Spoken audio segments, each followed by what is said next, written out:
Hello, everyone. Thank you so much for joining me for Wlbt Plus. My name is Cara Shirley. I'm your digital news desk host on September 11th, Wednesday, September 11th. How are you remembering 9/11 today? I know there are several places and things and businesses and organizations out there doing remembrance memorials and things like that today.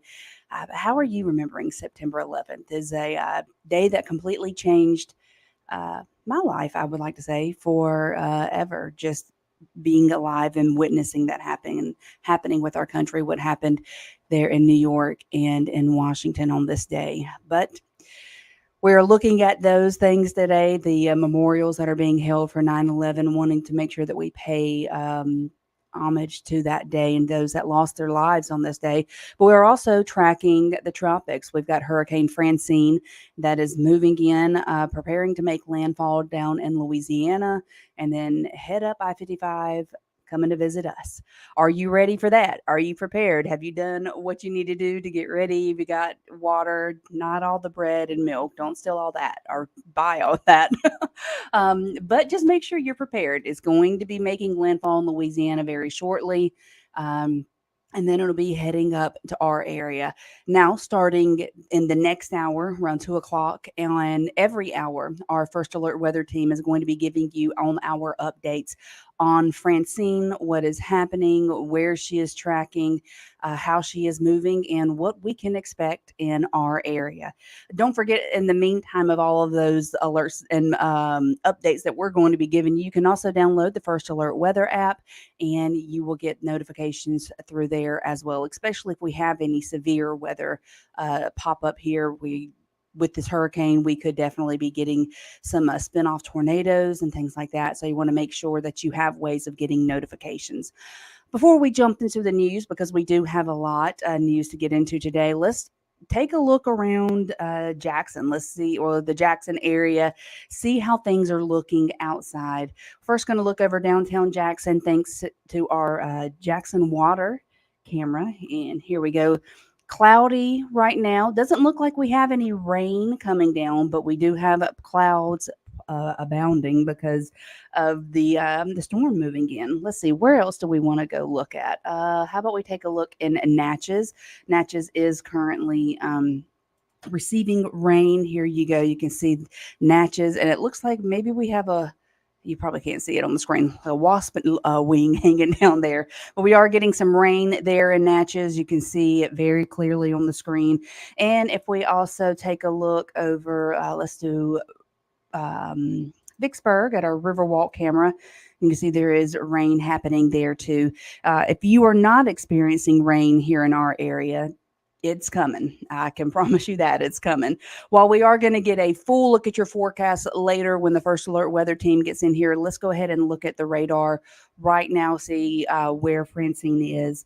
This is on our website, on our weather tab. So if you want to go to our website and check this out yourself, you can. It's WLBT.com.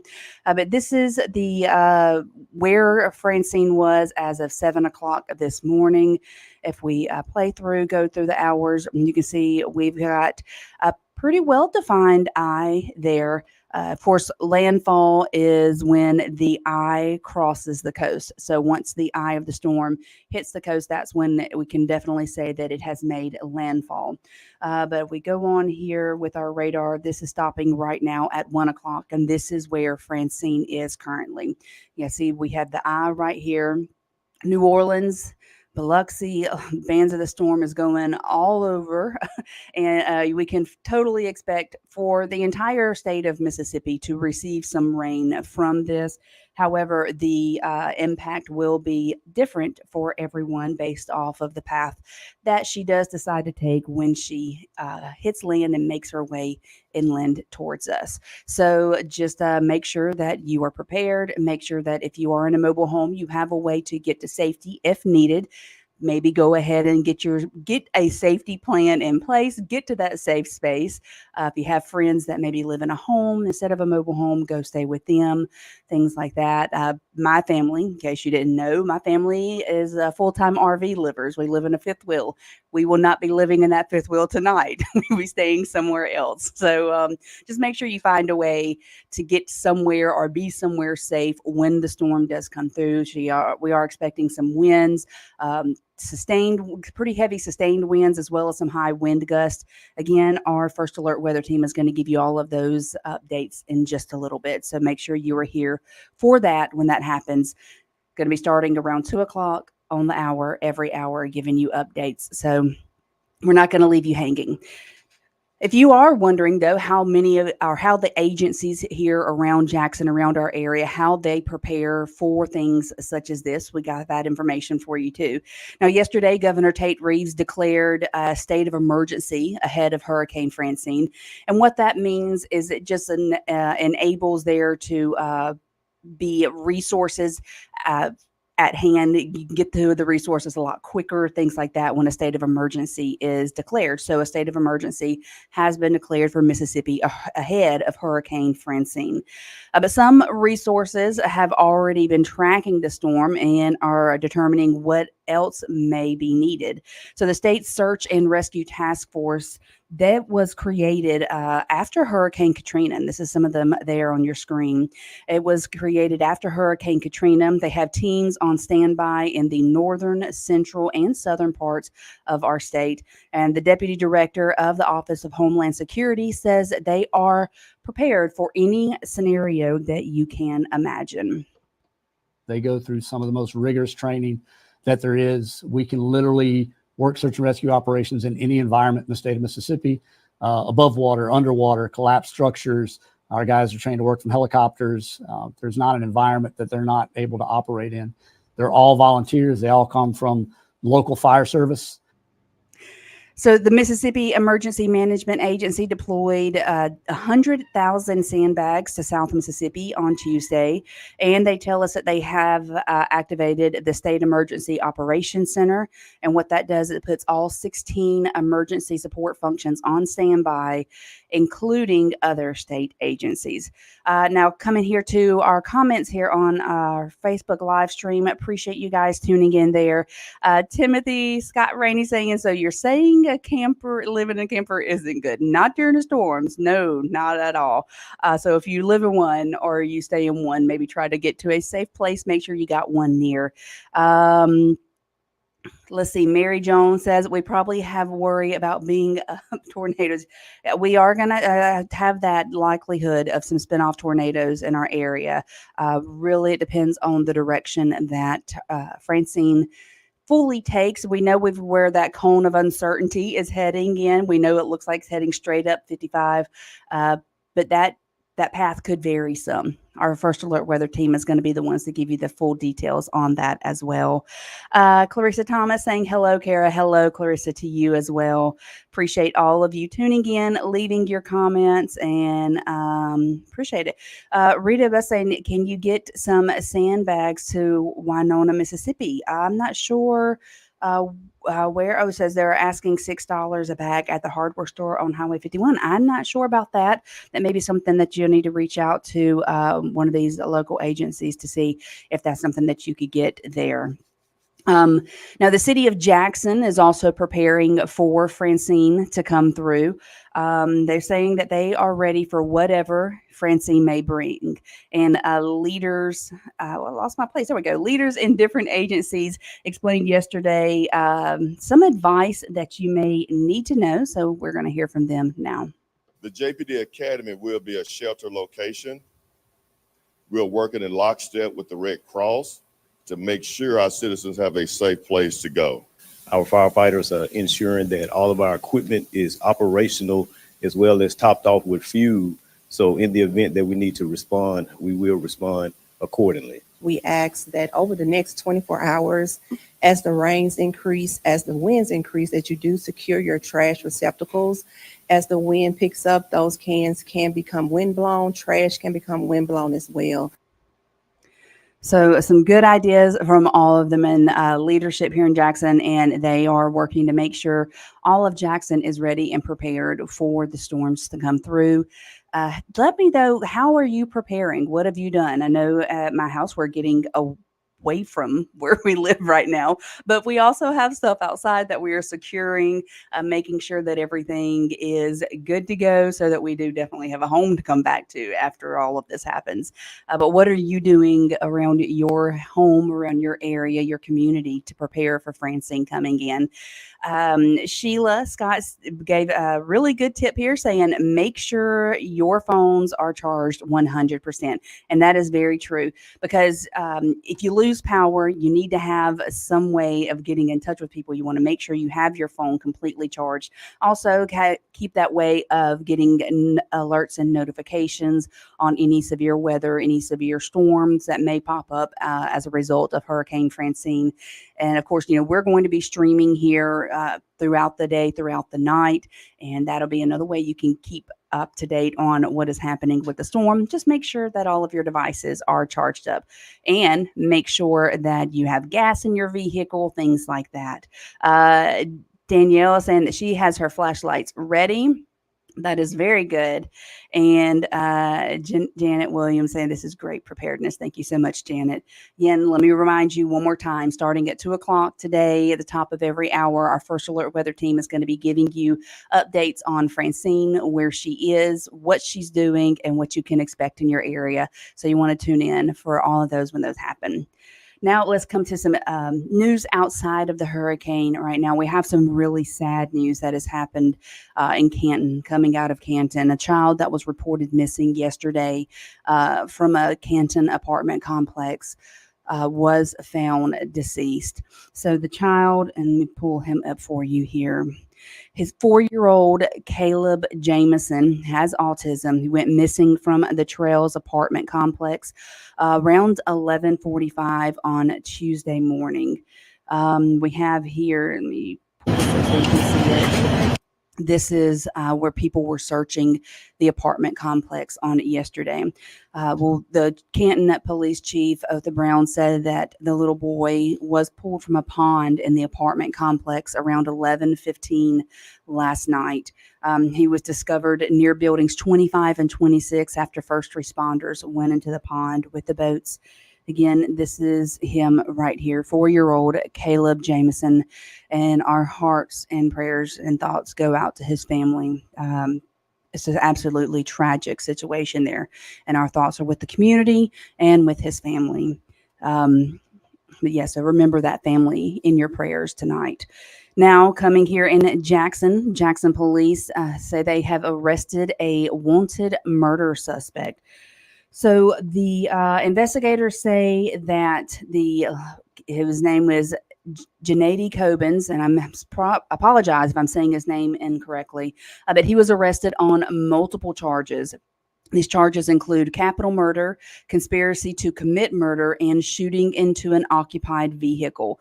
These charges stem from the deadly shooting that happened on Jamaica Drive on August the 8th that we told you about. Now, 2 additional arrests have been made in this. A 20-year-old DeMarcus Jones was arrested and charged with capital murder, and 20-year-old Alexandria McDonald is charged with accessory after the fact to murder. But this individual right here, Janady Cobins, was arrested in relation to the shooting and deadly shooting that happened on August the 8th here in Jackson. Officers have also arrested a man in connection with another Jackson homicide. So a press release says that, let me pull him up on the screen for you so you can see. Let me make sure I'm looking at the right one. I apologize for this. Here we go. Sorry for that. So a press release says that Philip Owens has been charged with murder. The incident happened on September 1st in the 1600 block of Raymond Road. The victim, Gregory Bowen, died at the scene. And there's Jackson Police Department is asking if you have any additional information regarding the murder of Gregory Bowen. Please contact them 601-960-1234, or you can contact Crime Stoppers at 601-355-8477. And then Jackson police are searching for another man after a woman was killed here in Jackson. So a murder warrant was issued for this individual right here. Jackson Police Department was investigating a homicide Monday in the 500 block of Beasley Road. The detectives learned that 30-year-old Susanna Resendez was shot and killed. According to the press release, the suspect, and him on your screen, has been identified as 34-year-old Reynaldo Resendez Mendoza. He is considered to be armed and dangerous. So if you have any information, please contact the Jackson Police Department at 601-960-1234, or again, Crime Stoppers at 601-355-8477. We got some updates for you on JTRAN, if that's something that has been affecting any of you guys out there. You know, JTRAN, they've been on strike for several days now. And 8 days, as a matter of fact. It's been 8 days since anyone has driven or had a ride on any of the city buses, because JTRAN workers are still on strike. And they're saying they're not going to return to work until the company that manages the bus system meets all of their demands. So this was brought up yesterday yesterday. I got lost on my days for a second there. This was brought up yesterday during Tuesday's city council meeting. But in the end, council members decided to call a special meeting later and discuss this issue at that time. When it comes to why the workers are striking, they say that it's because of unfair treatment of employees by the company, employee safety, and job security. However, some people are urging workers to think about those who depend on the bus system, who are now left with no means of transportation. How are people getting to their medical appointments? How are people getting to the grocery store? There's lots of people who ride JTRAN, but I think we need to worry about the people who can't get where they need to go, who are stranded at home. We're ready to get back to work, and this is our livelihood. And the public needs the transportation. We're not wanting to do this, but it's necessary right now. And we're taking this stance for the betterment, not just for the riders, but for us as well. So when it comes to the special called meeting to discuss potentially bringing in a new company to oversee the bus system, that meeting is set to take place today at 2:00. As far as we are aware, it will still be taking place today at 2:00. Francine isn't expected to make it to our area till later on today. So I don't anticipate this meeting being canceled or postponed, but if it does happen, we will let you know about it. Sheila's asking, are they picketing on the day of the storm too? I don't know if they're picketing, but they are still on strike, Sheila. Danielle says here that truly breaks my heart. I was hoping he was found safe and sound. Speaking of the 4-year-old little boy who was found deceased. And I believe everybody has that same thought process, Danielle. It's very, very sad situation there. Sheila is saying she's got water, canned foods that taste good cold. That's a really smart thought. Canned foods that taste good cold, extra clothes, overnight bags, and etc. That's some good stuff to have there. I never thought about that, making sure that if you have canned goods, the stuff that tastes good cold. It's a very good idea to have there. So we talked earlier in the show about today being 9/11. so many years ago, 23 years ago, actually, since that deadly September 11th terrorist attack on the United States, where the Twin Towers were hit in New York and then the Pentagon hit in Washington. I remember exactly where I was when it happened.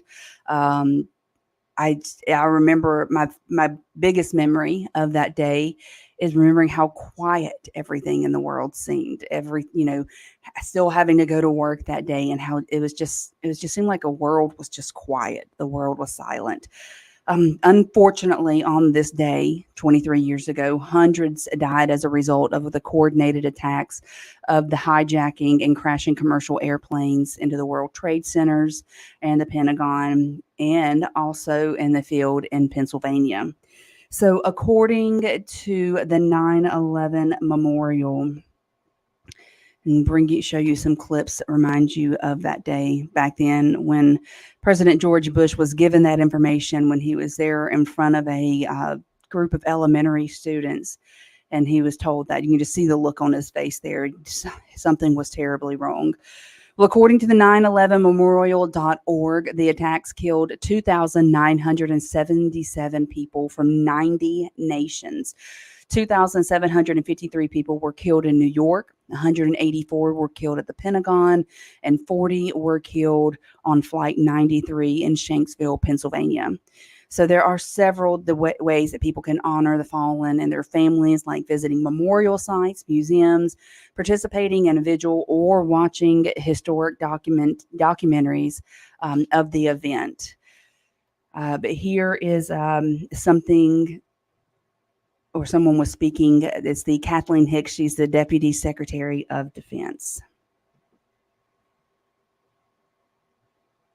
Despite the devastation wrought here on September 11th, on September 12th, as Ms. Walsh said, the people returned to work and only dug into our mission harder.